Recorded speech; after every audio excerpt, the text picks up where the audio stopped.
Querida, graça e paz, sejam bem-vindos a mais um episódio do Meditar e hoje nós vamos seguir o vídeo anterior, vamos continuar falando sobre marcas para a eternidade e o texto que nós vamos utilizar está em Eclesiastes no capítulo 3, é o mesmo texto do vídeo anterior, Eclesiastes capítulo 3, verso 15, que diz assim: o que é, já foi, e o que há de ser, também já foi, e Deus pede conta do que passou. Nesse contexto, nós vamos abordar uma experiência ruim que aconteceu com Israel. Eu não vou ler aqui o texto todo, vou apenas fazer rapidamente uma passada no contexto do que aconteceu para que a gente possa ganhar tempo. Lá em 1 Samuel 4,4 conta a história de Mefibosete. Esse garoto, ele era neto de Saul e filho de Jonatas. No contexto do que aconteceu ali, Israel estava sob liderança do rei Saul e eles foram para a peleja, foram para a luta contra os filisteus no vale de Jezreel. E o que aconteceu ali? Israel tomba diante dos filisteus. Saul é morto, seu escudeiro é morto, Jonatas morre, e morre todo mundo, é uma correria, a arca é levada e é uma grande derrota que acontece ali naquele lugar. E como é que a casa de Saul recebe a notícia? Naquele tempo não tinha internet, então todo mundo em casa, ninguém sabia muito, não tinha muito o que fazer, tinha que ficar esperando chegarem ali os vencedores ou os vencidos, né? Os dominadores ou os dominados. E então a palavra diz assim, eu vou ler um texto rapidamente para você, está no verso 4 de 1 Samuel 4,4. E Jonatas, filho de Saul, tinha um filho aleijado de ambos os pés. Era da idade de 5 anos quando as novas de Saul e Jonatas, vindas de Jezreel, chegaram. E sua ama o tomou e fugiu. E sucedeu que, apressando-se ela a fugir, ele caiu e ficou coxo. E o seu nome era Mefibosete. O nome desse menino, antes dessa queda, não era esse, né? Era Meribaal, era combatente contra Baal. Baal, que era uma entidade pagã daquele tempo ali. Então, aquele menino, até os 5 anos, ele era perfeito. Até que nesse evento trágico, então, ele ficou aleijado. Então, vamos tirar algumas lições disso daqui, mas vamos pensar algumas coisas aqui. O menino era normal. Até os 5 anos, corria, andava, subia em árvores, fazia tudo como qualquer criança. Até que lá em Israel, lá longe, seu pai, Jonatas, morre o seu avô, que era o rei. E nesse costume, nessa época, era um costume que o vencedor vinha e geralmente ele matava toda a família real, para que não houvesse futuramente ninguém que viesse reclamar o trono.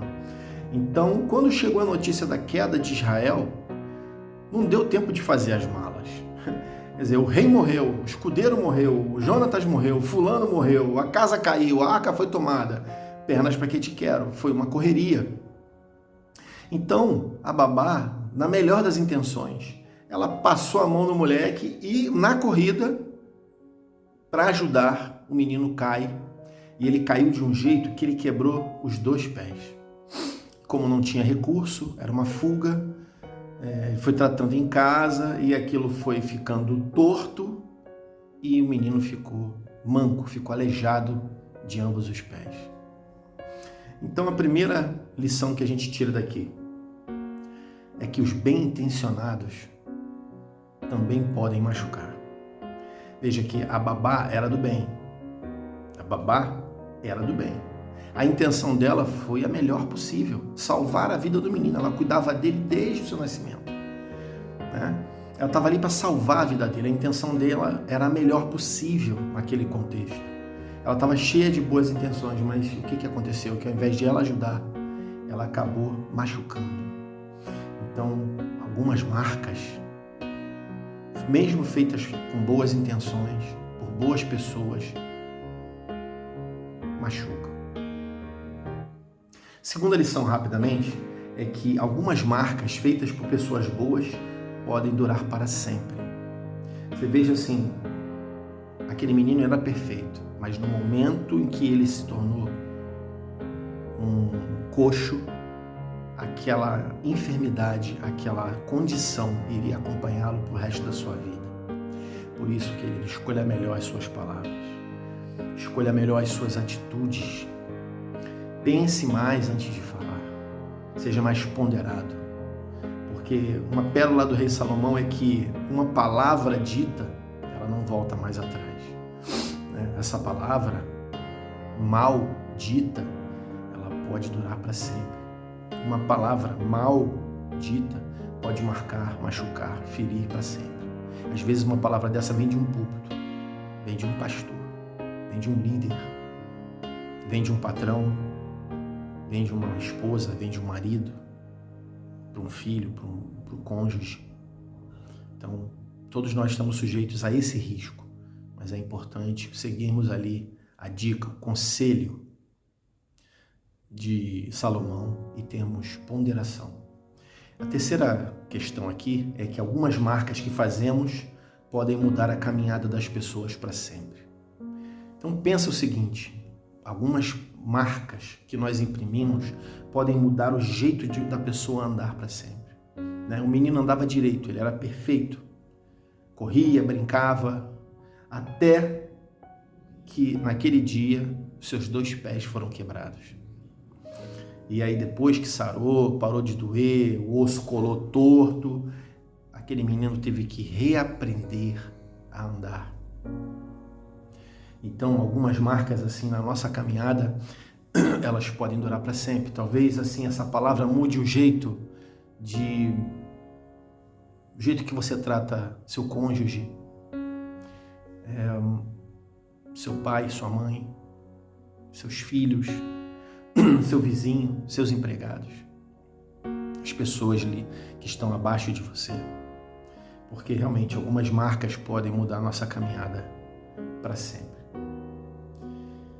Então pense nisso.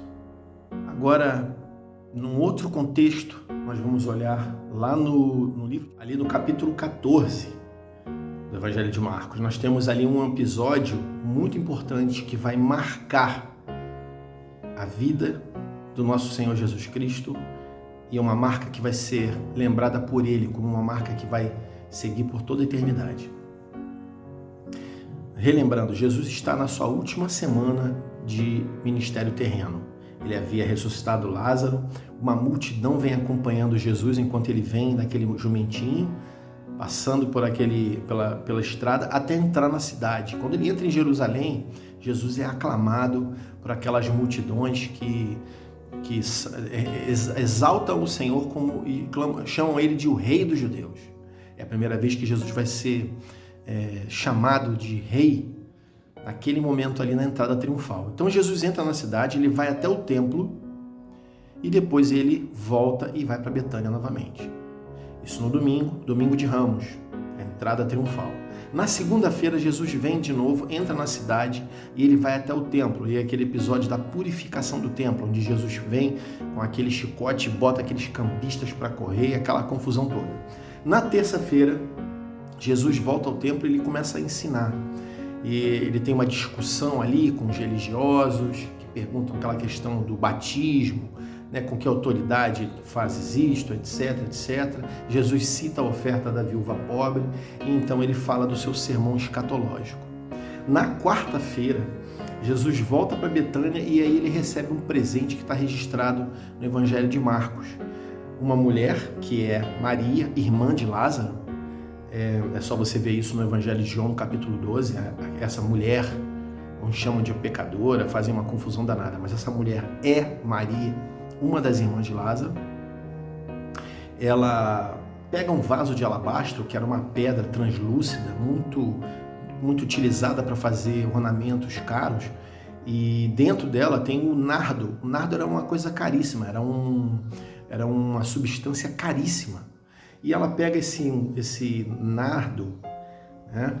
E ela derrama sobre Jesus, ela quebra esse vaso e derrama esse unguento, e a escritura é interessante porque ela vai dizer que aquilo não é um perfume, é um unguento. Um unguento é uma espécie de uma essência, aquilo que se utiliza para fazer um perfume. Então você pensa em alguma coisa que gruda, meu amigo, que não sai o cheiro de jeito nenhum, que entranha mesmo.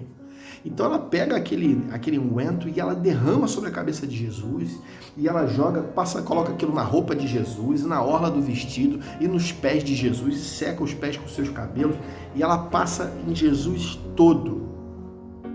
E aquilo dali era um material caro, é por isso que existe aquela discussão, né, que entre os discípulos ali, Judas no caso, né, falar, por que se faz esse desperdício? Poderíamos pegar esse dinheiro, esse nardo e vender e dar aos pobres, isso aí valeria 300 denários e tal.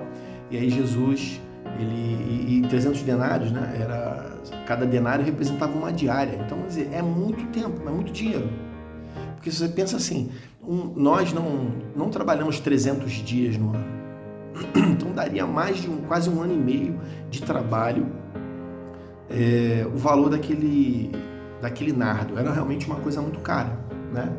Só que aquele unguento, ou seja, aquele óleo que faz o perfume, era uma coisa pura, sem mistura, sem diluição, não era com álcool, não era diluído em nada, era puro, né?